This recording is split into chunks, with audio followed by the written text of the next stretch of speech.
जय हिंद बच्चों, आज हम फिजिक्स क्लास 11 में थर्मल प्रॉपर्टीज़ ऑफ मैटर, जिसे हिंदी में द्रव्य के तापीय गुण कहते हैं, को डिस्कस करेंगे।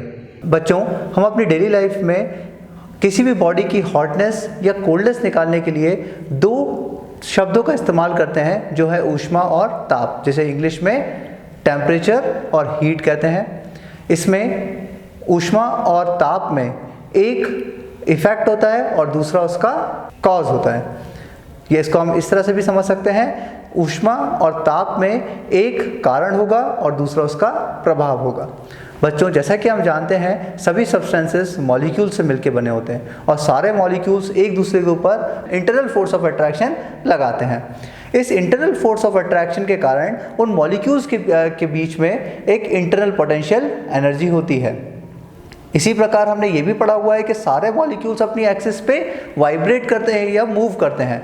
तो जब कोई मॉलिक्यूल्स वाइब्रेट करेंगे या मूव करेंगे तो हम समझ सकते हैं कि उसमें काइनेटिक एनर्जी भी होगी। तो हम इस काइनेटिक एनर्जी को कहते हैं सब्सटेंस की इंटरनल काइनेटिक एनर्जी। और जब हम इंटरनल काइनेटिक एनर्जी और इंटरनल पोटेंशियल एनर्जी का सम करते हैं तो हमें मिलता है thermal energy of the substance. सबसे पहले हम बात करते हैं हीट की। हीट एक एनर्जी का टाइप है, एक ऊर्जा का प्रकार है, जो किसी भी बॉडी में हॉटनेस या कोल्डनेस के लिए रिस्पॉन्सिबल होता है। अब हम पढ़ते हैं टेम्परेचर। टेम्परेचर वो फिजिकल स्टेट है किसी भी बॉडी का जो किसी बॉडी का या किसी वस्तु के डिग्री ऑफ हॉटनेस और डिग्री ऑफ कोल्डनेस के बारे में हमें बताता है। जब हम एक ठंडी वस्तु को किसी गर्म वस्तु के साथ रखते हैं तो हम देखते हैं कि एनर्जी का ट्रांसफ़र हॉटर बॉडी से कूलर बॉडी की तरफ होना शुरू हो जाता है। ये जो ट्रांसफ़र ऑफ हीट होता है, ये तब तक होता है जब तक दोनों बॉडी का टेम्परेचर सेम ना हो जाए।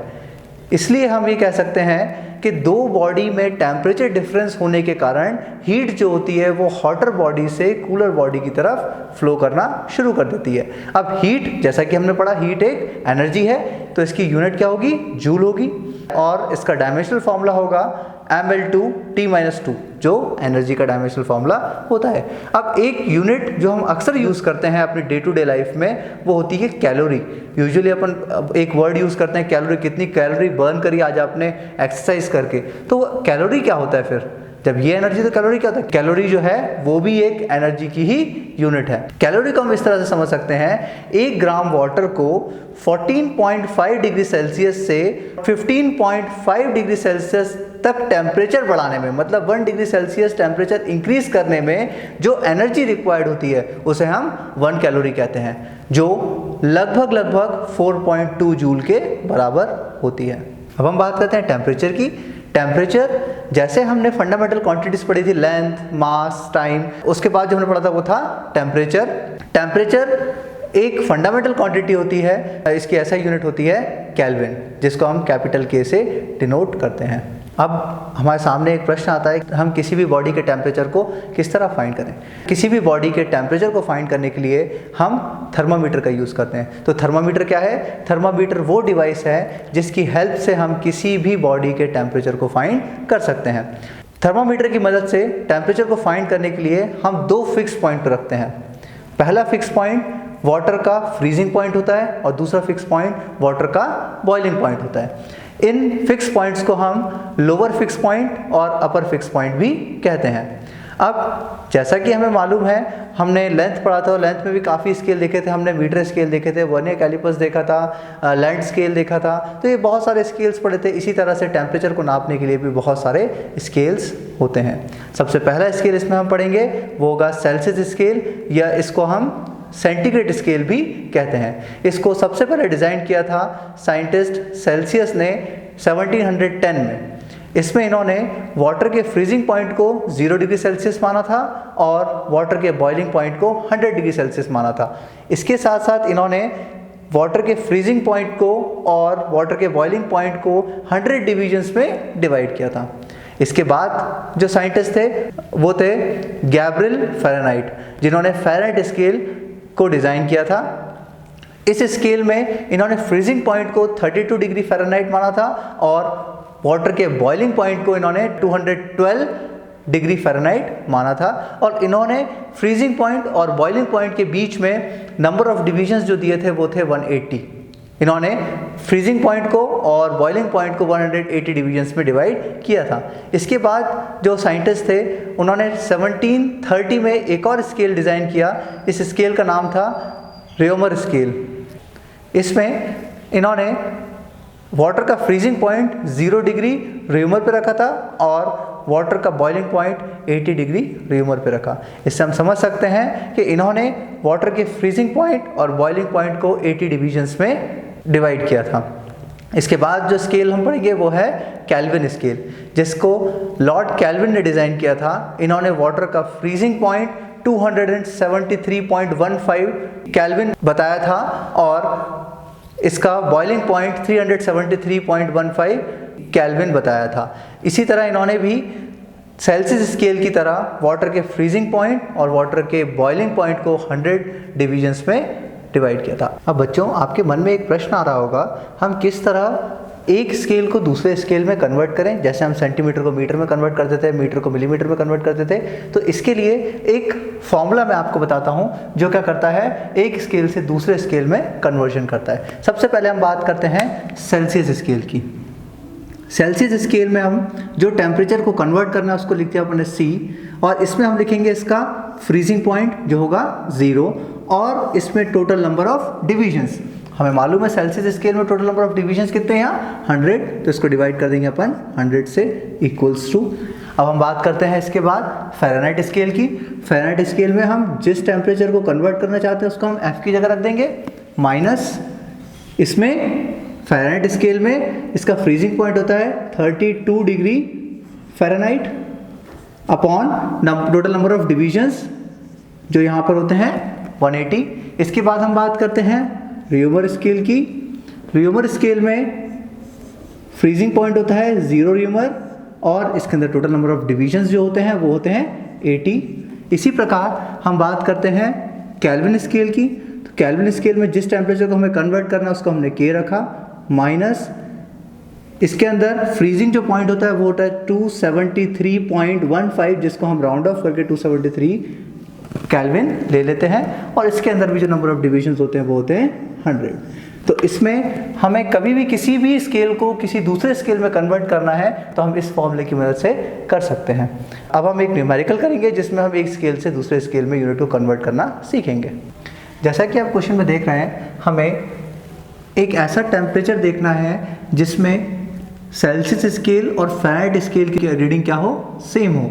तो इसलिए हमने देखिए यहाँ पे एज्यूम किया let the required temperature be x। अपन ने वो टेम्परेचर को x माना, और क्योंकि हमें यहाँ पर सेल्सियस और फ़ारेनहाइट की ज़रूरत है इसलिए हम सेल्सियस और फ़ारेनहाइट स्केल्स के जो रीडिंग है उनको लिख लेंगे। तो यहाँ पे हो जाएगा C minus 0/100 equals to F minus 32/180।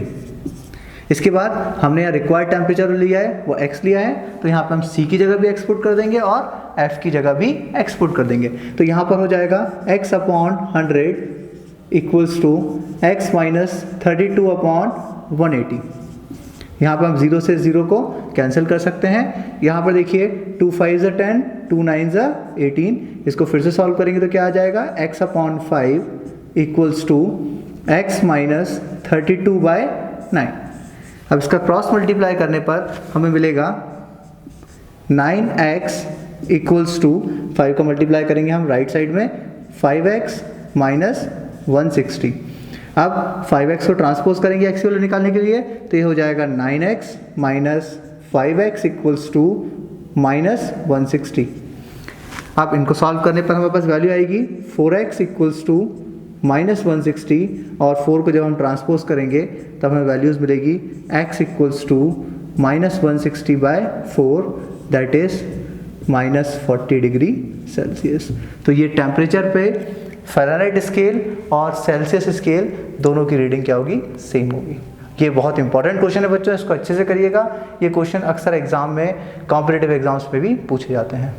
इसके बाद जो हम पढ़ेंगे वो है टाइप्स ऑफ थर्मामीटर। थर्मामीटर को अलग अलग प्रिंसिपल के हिसाब से काफ़ी टाइप्स में डिवाइड किया गया है। इसमें पहला टाइप होता है मर्क्यूरी और अल्कोहल थर्मामीटर।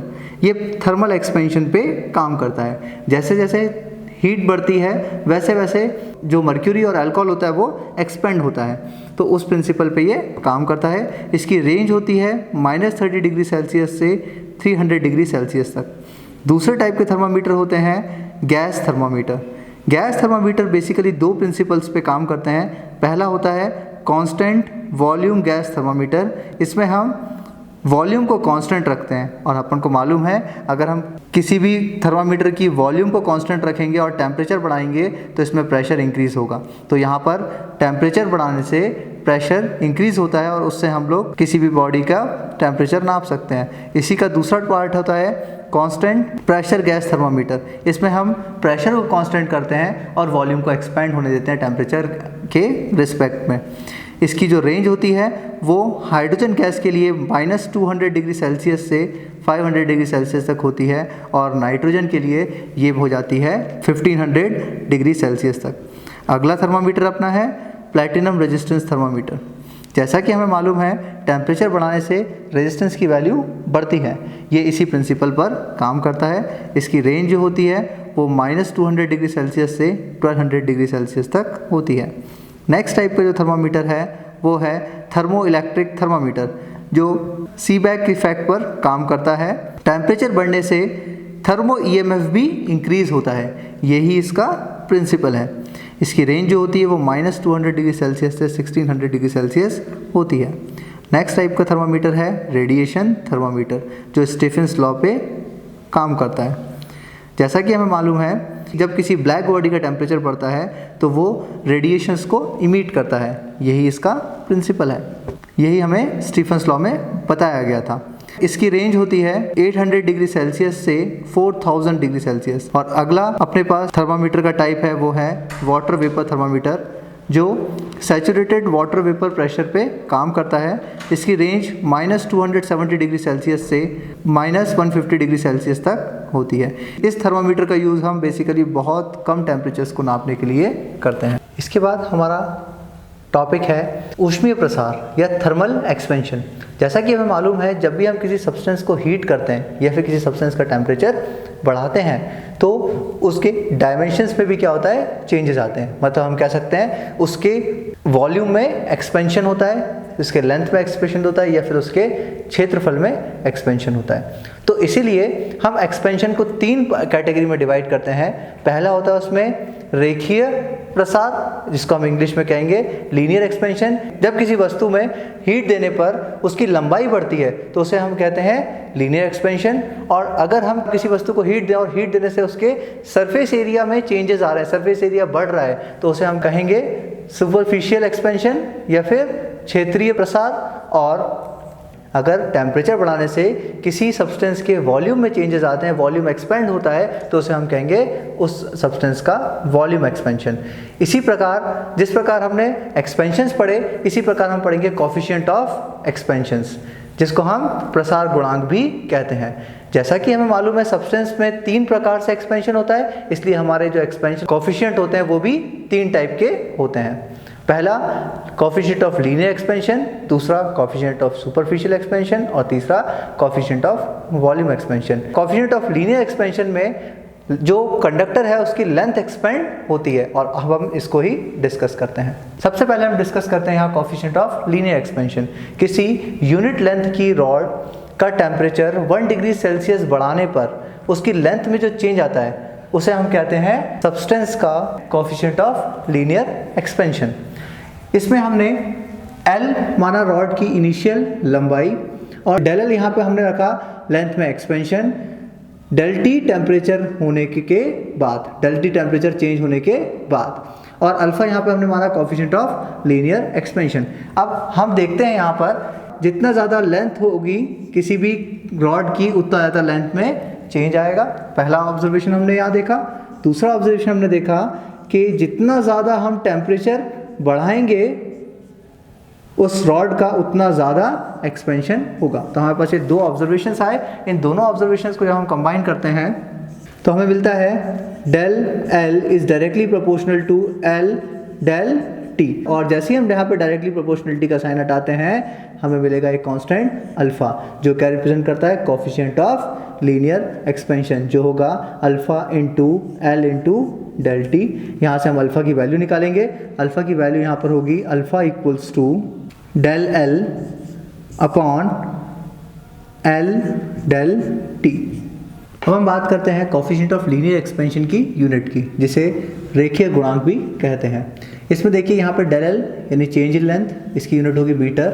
यहाँ पे लेंथ जिसकी यूनिट भी क्या होगी मीटर। डेल टी टेम्परेचर ऐसा सिस्टम में होती है केल्विन।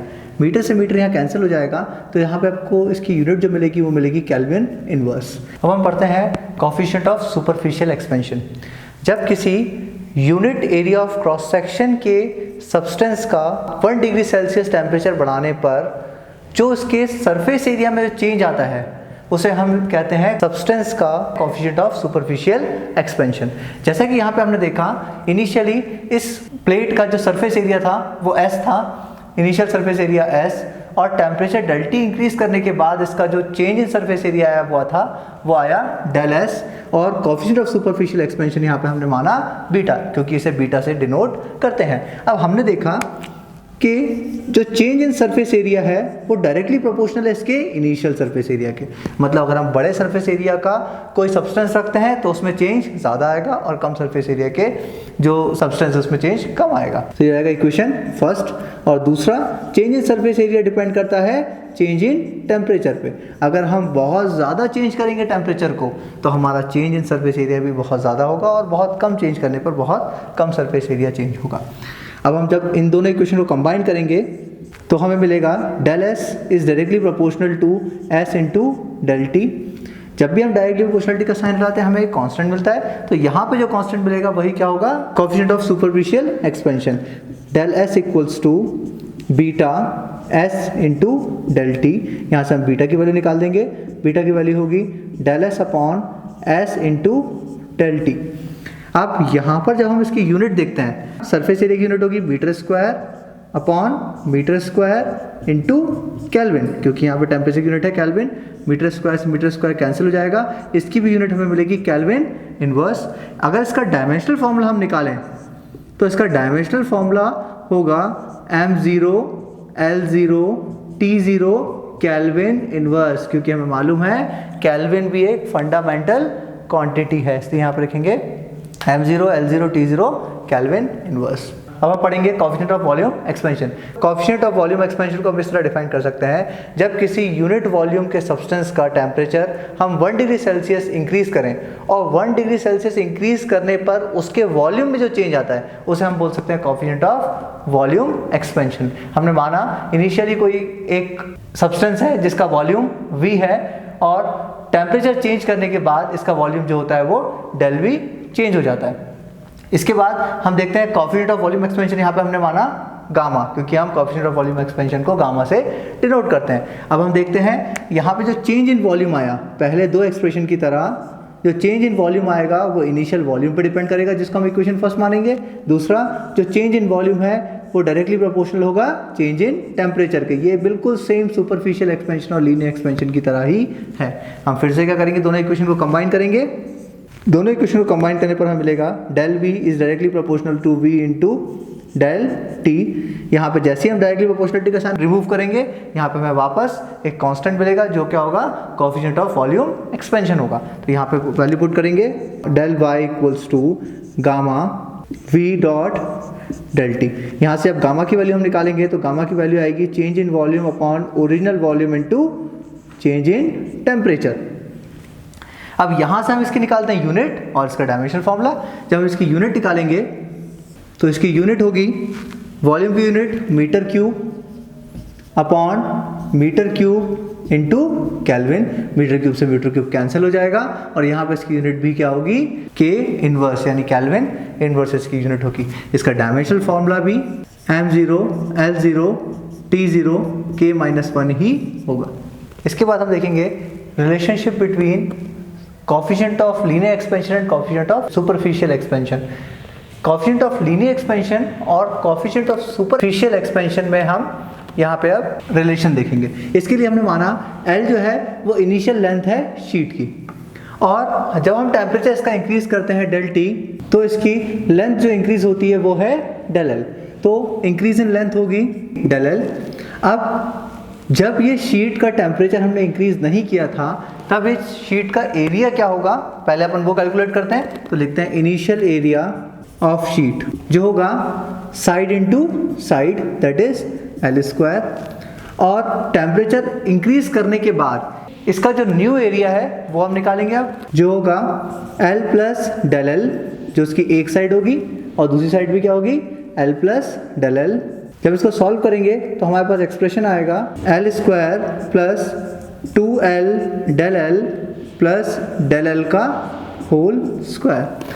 अब यहाँ पे ये आ गया हमारे पास न्यू एरिया और ये हमारे पास है इनिशियल एरिया। हमें निकालना है चेंज इन एरिया क्योंकि हम सुपरफिशियल एक्सपेंशन रिलेशन निकालना चाहते हैं। तो यहाँ पे हम निकालेंगे चेंज इन एरिया जो होगा final area minus initial area.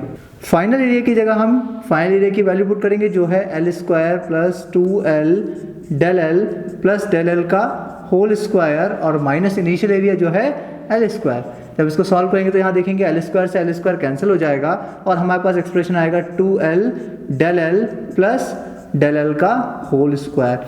और जैसा कि हमें मालूम है जब हम किसी सब्सटेंस का टेम्परेचर बढ़ाते हैं उसके डायमेंशंस में चेंज आता है, लेकिन ये जो चेंज आता है ये बहुत छोटा चेंज आता है। तो हम लोग देखेंगे यहाँ डेल एल की वैल्यू क्या है, बहुत छोटी है, और जब हम डेल एल का स्क्वायर करेंगे तब वैल्यू और भी छोटी हो जाएगी।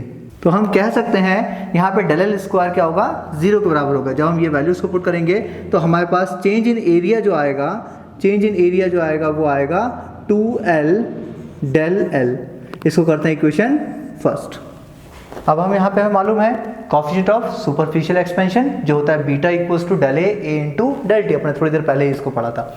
अब यहाँ पे अपन डेल ए की वैल्यू को सब्स्टिट्यूट करेंगे जो हमें इक्वेशन फर्स्ट से मिली थी, जो होगी 2l डेल एल इंटू ए इंटू डेल टी। अब यहाँ पे देखिए ए जो है वो इनिशियल एरिया शीट का, जिसकी वैल्यू हमें मालूम है इनिशियल एरिया क्या था एल स्क्वायर, तो इसकी जगह एल स्क्वायर सब्स्टिट्यूट कर देते हैं। तो बीटा इक्वल्स टू हमारे पास आएगा 2l del L upon L square into del T. इस स्क्वायर से ये एल कैंसिल हो जाएगा तो बीटा की वैल्यू यहाँ पर आएगी 2 into del L upon L into del T. अब हमें मालूम है del L upon L into del T की जो वैल्यू होती है वो क्या होती है, कोएफिशिएंट ऑफ लीनियर एक्सपेंशन, मतलब अल्फा के बराबर होती है। तो यहाँ पे हम क्या करेंगे अल्फा की वैल्यू को पुट कर देंगे तो बीटा इक्वल्स टू होगा 2 इंटू अल्फा। तो ये रिलेशन होता है कोएफिशिएंट ऑफ लीनियर एक्सपेंशन में और कोएफिशिएंट ऑफ सुपरफिशियल एक्सपेंशन में। अब हम सॉल्व करेंगे कोएफिशिएंट ऑफ वॉल्यूम एक्सपेंशन और कोएफिशिएंट ऑफ लीनियर एक्सपेंशन में रिलेशन। इसके लिए हम एक क्यूब मानेंगे जिसकी लेंथ हम L मानते हैं जब हमने कोई टेम्परेचर को इंक्रीज नहीं किया था, और टेम्परेचर को इंक्रीज जब हम डेल टी अमाउंट से करते हैं तो इसकी जो न्यू लेंथ होती है वो होगी L प्लस डेल एल। और अब हम निकालते हैं इसका इनिशियल वॉल्यूम। जैसा कि हमें मालूम है वॉल्यूम ऑफ क्यूब होता है साइड का क्यूब, तो इसका वॉल्यूम होगा L क्यूब। अब निकालते हैं इसका फाइनल वॉल्यूम जो होगा L प्लस डेल एल, क्योंकि पहले उसकी जो लेंथ थी वो L थी और अब जो इंक्रीज जो लेंथ हुई वो हुई डेल एल, तो हो जाएगा L प्लस डेल एल का होल क्यूब। ये हो जाएगी इसकी फाइनल वॉल्यूम। अब हम निकालेंगे change in volume of cube जो होगा final volume minus initial volume. Final volume हमारे पास यहाँ है L प्लस डेल एल का होल क्यूब और इनिशियल वॉल्यूम है यहाँ पर L क्यूब। यहाँ पे देखिए एक बेसिक फॉर्मूला यूज करेंगे जो हमने अपनी बेसिक क्लासेस में पढ़ा हुआ है, a plus B whole cube जो होता है a cube plus 3a square b plus 3ab square plus b cube. इस फॉर्मूले को यहाँ यूज करेंगे तो यहाँ पे ये बन जाएगा L cube plus 3l square del L plus 3l into del L का होल स्क्वायर। इसके बाद आएंगे अपन लोग B cube that is del L का होल क्यूब और फिर रखेंगे अपन माइनस का एल क्यूब। जैसा हम देख रहे हैं यहाँ पे एल क्यूब से एल क्यूब कैंसिल हो जाएगा, दोनों सेम टर्म्स हैं और दोनों में क्या है अपोजिट भी हैं। तो यहाँ से बची हुई वैल्यूज को जब हम लिखेंगे क्या आएगा 3l square del L plus 3l del L का whole square plus del L का होल क्यूब। यहाँ पे फिर से हम वही चीज़ यूज़ करेंगे जो हमने पिछले एक्सप्रेशन में किया था, क्योंकि डेल एल जो होगा वो बहुत छोटा अमाउंट होगा, तो उसका क्यूब करने पर और स्क्वायर करने पर वो वैल्यू क्या हो जाएगी, नेगलेक्ट हो जाएगी। तो हम लिखेंगे यहाँ since del L is very small so del L square and del L cube can be neglected. जब हम इन वैल्यूज़ को नेगलेक्ट करते हैं तब हमारे पास एक्सप्रेशन आएगा del V equals to 3l square del L plus 0 final हमारे पास चेंज इन वॉल्यूम जो आया वो आया 3l स्क्वायर डेल एल। इतना करने के बाद अब हम फॉर्मूला लगाएंगे कोएफिशिएंट ऑफ वॉल्यूम एक्सपेंशन का, जो होगा gamma equals to del V upon V into del T.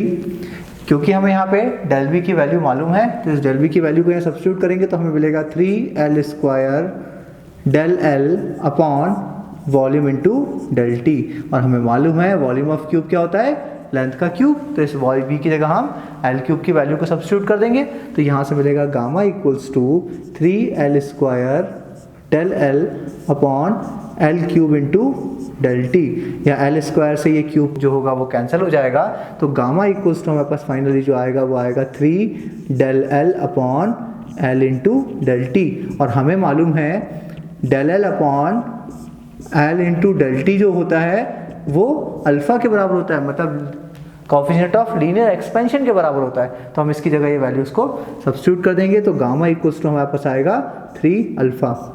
तो हमने यहाँ से एक रिलेशन देखा, जो कोएफिशिएंट ऑफ वॉल्यूम एक्सपेंशन होता है वो 3 टाइम्स होता है कोएफिशिएंट ऑफ लीनियर एक्सपेंशन के। आई होप आज हमने जितने भी टॉपिक्स पढ़े वो सब आपको समझ में आए होंगे।